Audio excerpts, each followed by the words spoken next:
बिस्मिल्लाहिर रहमानिर रहीम नहमदुहु व नुसल्ली अला रसूलिहिल करीम अम्मा बाद।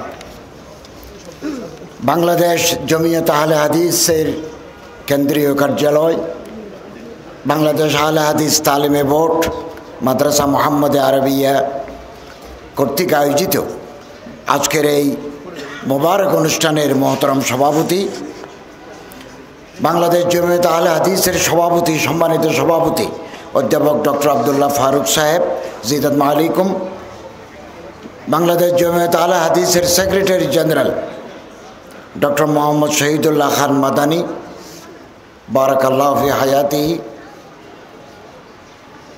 এবং হযরত উলামায়ে কেরাম, সুধীমণ্ডলী, প্রাণপ্রিয় ছাত্র ভাইয়েরা, আমি বহুদিন যাবৎ আপনাদের এই মাদ্রাসা মুহাম্মদিয়া আরবিয়া জামিয়াত আহলে হাদিস এর কার্যালয় দেখার আকাঙ্ক্ষা পোষণ করে আসছিলাম, কিন্তু সময়ের ব্যস্ততায় আসতে পারিনি, এর আগে আসতে পারিনি। এবং জামিয়াত আহলে হাদিসের নেতৃবৃন্দ, বিশেষ করে প্রফেসর ডক্টর আব্দুল্লাহ ফারুক সাহেব, ডক্টর মোহাম্মদ শহীদুল্লাহ মাদানী সাহেব, আরও অনেকে আমার দফতরে তশরিফ এনেছিলেন এবং সম্মাননা দিয়েছেন, বই পুস্তক দিয়েছেন। আমি আপনাদের প্রতি কৃতজ্ঞতা জানাচ্ছি। আলহামদুলিল্লাহ, জামিয়াত আহলে হাদিস তার প্রতিষ্ঠা লগ্ন থেকে 1946 বা তারও আগ থেকে এই দেশে ধর্মপ্রচার, তালিম, ইসলামী আদর্শ বিস্তারে গুরুত্বপূর্ণ ভূমিকা পালন করে আসছেন। আমরা হযরত আল্লামা আব্দুল্লাহিল কাফি আল কুরাইশির ছোটকাল থেকে নাম শুনে এসেছি। আমরা ছাত্র জমানায় প্রফেসর ডক্টর আব্দুল বারী সাহেব রাহিমাহুল্লাহর নাম শুনেছি, ওনার কর্মতৎপরতা দেখার আমাদের সুযোগ হয়েছে। আজকে এখানে এসে আমি আপনাদের মাধ্যমে অনেক কিছু জানতে পারলাম। আমাদের জানার শেষ নাই, যত সামনে দেখব তত জানব। আপনাদের সিলেবাস আল মানাহিজুদ দারাসিয়া আমি এক নজরে দেখলাম, তো এই আহলে হাদিস তালিমে বোর্ডের যে সিলেবাস, দেওবন্দি মাদ্রাসার যে সিলেবাস, চরমনের মাদ্রাসার যে সিলেবাস, আলিয়া পদ্ধতির মাদ্রাসার সিলেবাসের সাথে গুরুত্বপূর্ণ মিল রয়েছে। এবং এই যে বুখারী, মুসলিম, তিরমিজি, নাসাই, আবু দাউদ, ইবনে মাজাহ আপনারা পড়াচ্ছেন, সব মাদ্রাসা এগুলো পড়ায়। এবং আকিদা তাহাবিয়া এটা তো দেওবন্দি মাদ্রাসায়ও পড়ায়। এবং এরকম অনেক কিতাব, তারিখের আর রহিকুল মখতুম বিভিন্ন ভাষায় তর্জমা হয়েছে। রহিকুল মখতুমের বাংলা ভাষায় আমিও আর রহিকুল মখতুম একটা বাংলা ভাষ্য সম্পাদনা করেছি। এত বড় বাংলা বাংলা বাজার থেকে বেরিয়েছে বাজারে। এবং আমি যখন ইসলাম বিশ্ববিদ্যালয়ের শিক্ষক ছিলাম, আসিরত নববিয়া, রহিকুল মখতুম সামনে রাখতাম, বুখারী সামনে রাখতাম, আরও তারিখ ইসলামের, সিরত নববিয়ার গুরুত্বপূর্ণ কিতাবগুলো সামনে রাখতাম, রহিকুল মখতুমও সামনে রাখতাম, সফিউর রহমান মোবাকপুরি রাহিমাহুল্লাহর লিখিত। এবং আমাদের কিছু কিছু ক্ষেত্রে আমাদের একটা ইখতিলাফ আছে, থাকাটা অস্বাভাবিক নয়, এটা যুগ যুগ ধরে ছিল। তফরুদাত, তৌজিহাত, তনকিহাতে একটু বেশ কম, একজনের চিন্তা দর্শনের সাথে আরেকজনের চিন্তা দর্শনের একটু ফারাক হতেই পারে। এবং এটা যেন বিশাল ব্যবধানে পরিণত না হয়, আমাদের একতাবদ্ধ থাকতে হবে, একে অপরকে জানতে হবে। আমরা যত কাছাকাছি আসব তত আমরা একে অপরকে অধিকভাবে জানতে পারব। একতলাফ ছিল, একতলাফ থাকবে, কিন্তু জাতি মিল্লাতের বৃহত্তর স্বার্থে আমাদের একে অপরের হাত ধরে সামনে এগিয়ে যেতে হবে। কারণ ঐক্যই শক্তি। আমরা ভারতের ইতিহাসে দেখেছি হযরত আল্লামা সানাউল্লাহ অমৃতসরী দেওবন্দীদের সাথে মিলে ভারতে আন্দোলন করেছেন। নওয়াব সিদ্দিক হাসান ভূপালী তিনি আহলে হাদিসের লোক, কিন্তু আমি দেখেছি দেওবন্দি ওলামা হযরত ওনার কিতাব থেকে ইক্তেবাসাত নিয়েছেন, অত্যন্ত সম্মানের সাথে ওনাকে চিত্রায়িত করেছেন। এটা পারস্পরিক মহব্বত থাকতে হবে, সম্পর্ক থাকতে হবে। আমি এখানে এসে ডক্টর শহীদুল্লাহ খান সাহেব মাদানী সাহেবের কথা শুনে আমার ভালো লাগলো। তিনি বলছেন যে ইমাম আজম আবু হানিফা, ইমাম মালিক, ইমাম শাফি, ইমাম আহমদ ইবনে হাম্বলের মতাদর্শকে ওনারা শ্রদ্ধার সাথে দেখেন। এটা আমাদেরকে আরও কাছাকাছি নিয়ে আসতে সহায়তা করবে। আমি রাজশাহীর গোদাগাড়িতে জামিয়া সালাফিয়া পরিদর্শন করেছি। ওখানে ইমাম আহমদ ইবনে হাম্বল একাডেমি দেখে আমার খুব ভালো লাগলো। আমি নিজে হানাফি এবং ইমাম আহমদ ইবনে হাম্বল রাহিমাহুল্লাহর কিতাব মুসনাদ, কিতাবুজ জুহুদ, আরও কত কিতাব আছে ওনার, কি বিশাল খেদমত এই ইমাম আঞ্জাম দিয়েছেন, অবাক লাগে, অবাক করার মতো। এবং আমি সব সময় উম্মতের ওয়াহাদাতে উম্মতের কথা বলে আসছি, কাজ করে আসছি। আমি একজন হানাফি হয়েও আমি শেখ ওসাইমিনের জীবনী লিখেছি, আমার রচনা সমগ্রতা আছে, এবং আব্দুল্লাহ বিন বাজের জীবনী লিখেছি। শফিউর রহমান মুবারক পরিনাফর আল্লাহ মারকাতাউর কিতাব সম্পাদনা করেছি। আবু বকর গজনভি ভাওয়ালপুর ইউনিভার্সিটির ভাইস চ্যান্সেলর, যে আহলে হাদিসের লোক, ওনার মোহাম্মদী বিপ্লব, ইনকলাবে মোহাম্মদী, এটার ছোট রেসালা ছাত্র জমানে তর্জমা করেছি। আমাদের দৃষ্টিভঙ্গি বড় করতে হবে, আউটলুক বড় করতে হবে। ছোট মন নিয়ে বড় কাজ হয় না, মনকে বড় করতে হবে, আমাদের দৃষ্টিভঙ্গিকে বড় করতে হবে। থাকুক আমরা আমাদের মাসলাকের ভিতরে, আমরা আমাদের দায়রার ভিতরে আমরা থাকব, কিন্তু জাতির বৃহত্তর স্বার্থে আমরা এক অপরের হাত ধরে সামনের দিকে এগিয়ে যাব। আমাদের এই সমাজকে তৌহিদ এবং রিসালাত, সুন্নতে নববী, এটাকে যে কোনো মূল্যে আমাদের ধারণ এবং লালন করতে হবে। শিরিক যদি ঢুকে যায় তৌহিদ বিদায় নেবে, বেদাত যদি ঢুকে যায় সুন্নত বিদায় নেবে। বেদাত হচ্ছে পরগাছা, জমিনে হয় আগাছা, গাছের উপর যে গাছ জন্মে তাকে বলে পরগাছা। জমিনে যদি আগাছা জন্মে ভালো ফসল হয় না, আগাছা তুলে ফেলতে হয়। আম গাছের উপর যদি বট গাছ জন্মায়, আপনি দেখবেন নিচে আম গাছ, একটা দুইটা ঢাল বট গাছ, ওই পাখি ওখানে মল ত্যাগ করে ওখান থেকে সারা গজায়। এই বট গাছ যদি সুযোগ পায়, বেশি দিন সময় পায়, আম গাছকে খেয়ে ফেলবে, আম গাছের আর অস্তিত্ব থাকবে না। বেদাত যদি ব্যক্তি, পরিবার, সমাজে জায়গা পায়, সময় পায়, সুন্নতকে খেয়ে শেষ করে দিবে। এই জন্য শিরিক থেকে মুক্ত জীবন, শিরিক মুক্ত জীবন এবং বেদাত মুক্ত জীবনের জন্য আমাদের প্রয়াস চালাতে হবে। মা আনা আলাইহি ওয়া আসহাবিহি, এটা আমাদের মূলনীতি। এবং সাহাবায়ে কেরাম রাদিয়াল্লাহু তাআলা আনহুম, আলহামদুলিল্লাহ, 17 খণ্ডে সিয়রুস সাহাবা বেরিয়েছে। প্রথম খণ্ডে আমার ভূমিকা আছে, লিখিত ভূমিকা আছে। আলহামদুলিল্লাহ, আপনারা যে খেদমত আঞ্জাম দিচ্ছেন, এটা জাতি কৃতজ্ঞতার সাথে স্মরণ করবে। এই দেশে নানা মতের, নানা চিন্তাধারার মুসলমানরা ইসলামের দাওয়াত, তাবলীগ, তালিমের খেদমত আঞ্জাম দিয়ে যাচ্ছেন। অতীতেও করেছেন, এখনও করে যাচ্ছেন। আমাদের মধ্যে পারস্পরিক কিছু কিছু ক্ষেত্রে একতলাফ থাকতে পারে, কিন্তু মহাব্বত যেন বিলুপ্ত না হয়।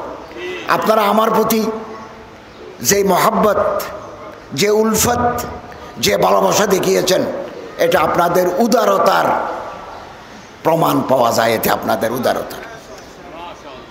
এবং আহলে হাদিস তালিমে বোর্ডের সাথে অধিভুক্ত প্রায় 16টা মাদ্রাসা, মদিনা বিশ্ববিদ্যালয়, আল জামিয়াতুল ইসলামিয়া মদিনা সহ সৌদি আরবের বিভিন্ন বিশ্ববিদ্যালয়ে পড়াশোনা করে আসছে। আমি যখন গতবার সৌদি আরব গেছি, তো মদিনা ইউনিভার্সিটি, উম্মুল কোরা ইউনিভার্সিটি, ইবনে সাউদ ইউনিভার্সিটির ছাত্ররা দেখা করতে আসছেন। ওখানেও কওমি আছে, আলিয়া আছে, সালাফি খানদানের ছাত্ররা আছে, সব একসাথে দেখা করতে আসছে। এই দৃশ্য আমাদেরকে আশাবাদী করে তোলে। এই দৃশ্য, এই মিলন, কারণ দুশমনরা চায় আমাদের যেন বিভেদ বিসংবাদ তৈরি করে আমাদেরকে দুর্বল করে দেয়।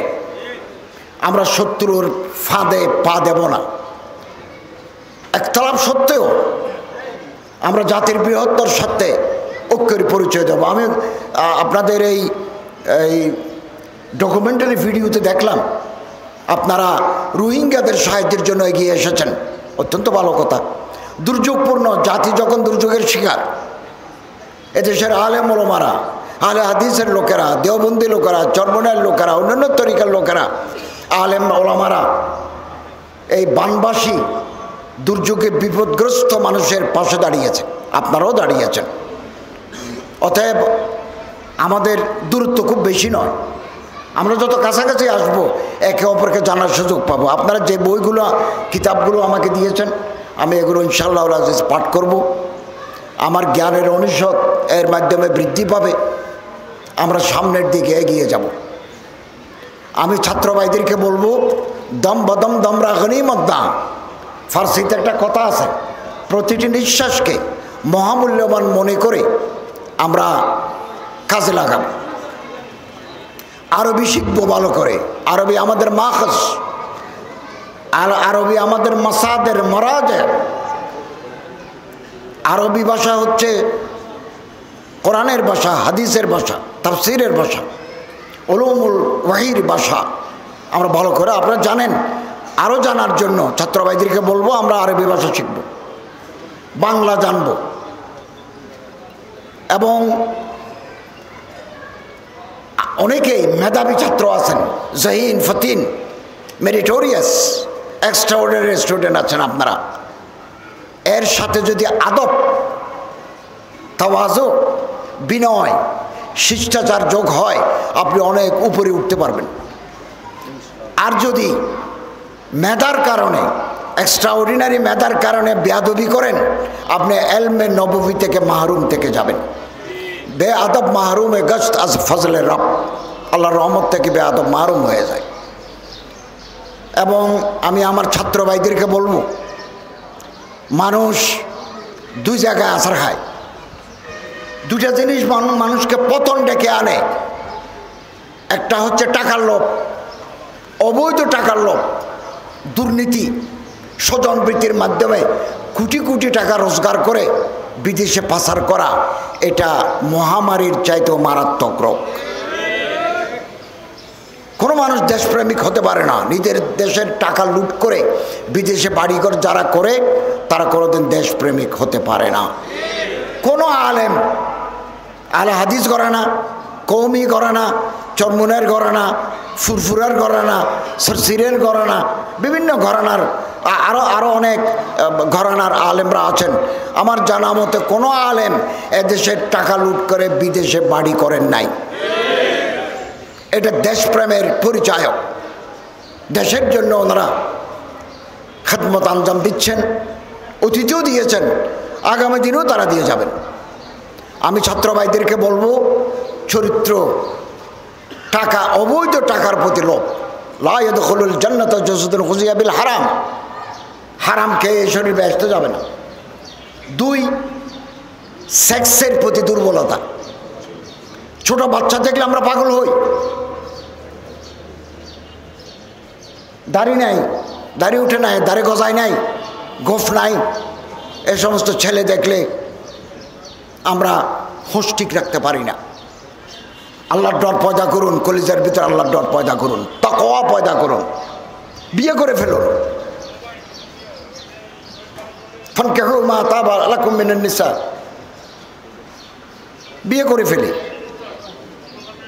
এবং আমরা যখন পত্রিকায় দেখি, নিউজ পোর্টালে দেখি, লম্বা জামা গায়ে দেওয়া দাড়িওয়ালা পুলিশের হাতে গ্রেফতার, আমাদের হৃদয়ে রক্তক্ষরণ হয়, আমাদের মাথা হেঁট হয়ে যায়। খবরদার, আমি মাদ্রাসা কর্তৃপক্ষকে বলবো, কেউ যদি এই সমস্ত অপরাধের সাথে, গুনাহে কবিরার সাথে যুক্ত হয়, তাকে ইসলাহ করেন, সুযোগ দেন, না হলে বের করে দেন, মাদ্রাসা থেকে বের করে দেন। দুষ্ট গরুর চাইতে শূন্য গোয়াল ভালো। গোয়ালে যদি একটাও গরু না থাকে কোনো অসুবিধা নাই, কিন্তু গুতাগুতি করেওয়ালা গরু থাকলে আপনার গোয়ালঘর শেষ। এটা আমাদের জন্য মহামারী। ফোন যদি, মোবাইলে যদি মেয়ে লোকের একটা কল আসে, আমরা বেচেন হয়ে যাই, আবার কল ব্যাক করি। এগুলো হচ্ছে কলিজার রোগ, রুকি বিমারিয়া। আমরা যেহেতু ওলামা, সোলাহা, নকাবা, ওরাফা, জোয়ামা, জাতির রাহবার, জাতিকে পথ দেখাবো। আপনি আসার খেলে উম্মত আসার খাবে, আমি আসার খেলে উম্মত আসার খাবে।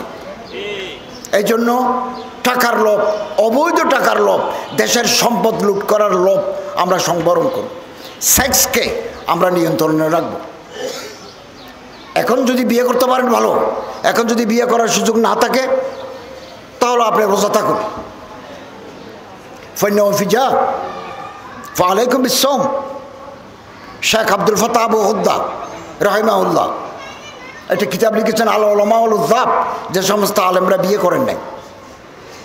জরুরত নাই, বিয়ে তো জরুরত। তো সেক্সের অ্যাবিউজ আমাদেরকে পথহারা করে ফেলবে, ভবিষ্যৎ নষ্ট করে দেবে। আমি আপনাদেরকে আন্তরিকভাবে অভিনন্দন জানাচ্ছি, অভিবাদন জানাচ্ছি। আমার বহুদিনের আকাঙ্ক্ষা ছিল এই মাদ্রাসাটা একটু দেখার। আপনাদের ছাত্ররা দেশ বিদেশে লেখাপড়া করছেন, এই দেশেও আপনারা খেদমত আঞ্জাম দিয়ে যাচ্ছেন, একটু দেখে যাব। তা আমার মন্ত্রণালয়ের পক্ষ থেকে আপনাদের যতটুকু সহযোগিতা করা প্রয়োজন, আমি আন্তরিকভাবে সেই সহযোগিতা আপনাদের প্রদান করব ইনশাআল্লাহ। এবং আমাদের দেশ নিয়ে চক্রান্ত চলছে, আলেমদের মধ্যে বিভেদ তৈরি করার বাইরে ভিতরে চক্রান্ত হচ্ছে।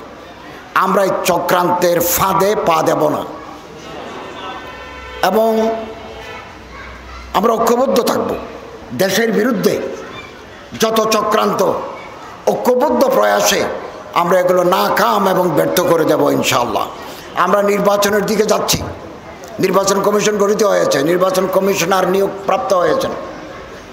তারপর আস্তে আস্তে ভোটার লিস্টে হালনাগাদ করব আমরা। আমাদের চিফ অ্যাডভাইজার মহোদয় যখন নিজের মুখ থেকে বলবেন, সেদিনে নির্বাচন হবে। ভোট বহুদিন যাবত আমরা ভোট দিতে পারি নাই, এখন জনগণ তার নিজের ভোট নিজে দিতে পারবেন, পছন্দের প্রার্থীকে নির্বাচিত করতে পারবেন। যারা নির্বাচিত হয়ে আসবেন, আমরা তাদের হাতে ক্ষমতা হস্তান্তর করব। আমরা ইন্টারিম অন্তর্বর্তীকালীন দায়িত্ব পালন করছি। আমাদের এই দায়িত্ব পালনে আপনাদের আন্তরিক সহযোগিতা কামনা করছি। আমাদের কোনো ভুল ত্রুটি হলে আপনারা আমাদেরকে ইসলাহ করবেন, পরামর্শ দেবেন। আল্লাহ না করুন, আল্লাহ আয়াজ বিল্লাহ, এই সরকার যদি ব্যর্থ হয়, আগামী দিনের ভবিষ্যৎ অন্ধকারে নিমজ্জিত হয়ে যাবে। আমি আমার এখানে জুলাই বিপ্লবের সারথি যারা আছে তাদেরকে অভিনন্দন জানাই। আগামী দিনেও যদি এই দেশের বিরুদ্ধে, আলেমদের বিরুদ্ধে, ওলামাদের বিরুদ্ধে, দেশের স্বাধীনতা সার্বভৌমত্বের বিরুদ্ধে কোনো চক্রান্ত হয়, আপনাদেরকে জুলাই বিপ্লবের মতো আবার রাস্তায় নেমে আসতে হবে ইনশাআল্লাহ আজিজ। এতদিন যাবৎ যত চক্রান্ত হয়েছে আমরা এগুলো ব্যর্থ করে দিয়েছি, আল্লাহর রহমতে আমরা ব্যর্থ করে দিয়েছি। আগামী দিনেও তাদের কুটচাল ব্যর্থ হয়ে যাবে ইনশাআল্লাহ। আমি আজকের এই অনুষ্ঠানে হযরত আল্লামা আব্দুল্লাহ কাফি আল কুরাইশি নাফারাল্লাহু মারকাদাহু, হযরত প্রফেসর ডক্টর আল্লামা আব্দুল বারী সাহেব, যাদেরকে আমি বেশি করে চিনি জানি, আরও আপনাদের অনেক মুরব্বী আছেন, তাদের রোহের মাগফিরাত কামনা করছি। এবং যারা জীবিত আছেন খেদমত আঞ্জাম দিচ্ছেন, তাদের দারাজি হায়াত আল্লাহর দরবারে কামনা করছি। এবং আমি এই মাদ্রাসার জামিয়া মোহাম্মদ আরবিয়া মাদ্রাসার ছাত্রদেরকে বলবো, আরও উপরে ওঠার স্বপ্ন দেখেন, আরও উপরে ওঠার। আগামী দিনে দেশ এমন এক সময় আসবে, আলেমদেরকে দেশ চালাতে হবে। In spite of our petty differences, we must unite under the banner of কালেমায়ে Taiyaba. কালেমায়ে তৈয়বার তলে আমাদের এক হতে হবে, ডিফারেন্স থাকুক, তৈরি হতে হবে। এবং কবি বলছেন যে পাহাড়ের চূড়া দেখে যদি তুমি ভয় পাও, ওমান ইয়াতাহাইয়াব সুউদাল জিবাল ইয়াইশু আবাদাদ দাহারি বাইনাল হুফরি, আকাশে গগনে স্পর্শী পাহাড়ে আমাদের উঠতে হবে। উঠে দেখে যদি ভয় পাই, কি করে উঠবো? তাহলে চিরকাল আমাদের গর্তের ভিতরে থাকতে হবে। আমরা গর্তের ভিতরে থাকবো না। আলহামদুলিল্লাহ বিভিন্ন মাসলাকের বিভিন্ন চিন্তাধারার লোকেরা সারা দুনিয়া ব্যাপী কাজ করে যাচ্ছে। এবং আলহামদুলিল্লাহ আমি আগামী মাসেই পৃথিবীর 2টা দেশ সফর করব। বিভিন্ন মাসলাকের ওলামায়ে কেরামদের সাথে আমার কথা হবে, দেখব, তাবাদলে খেয়ালাত করব, মুযাকারাত করব, কাছাকাছি আসবো। থাক না আমাদের মধ্যে বাহামি ইখতিলাফ থাক, ইখতিলাফের জায়গায় ইত্তেফাক মাল ইখতিলাফ, আমাদেরকে অগ্রসর হতে হবে। আল্লাহ আমাদের দৃষ্টিভঙ্গিকে বড় করার তৌফিক দান করুন।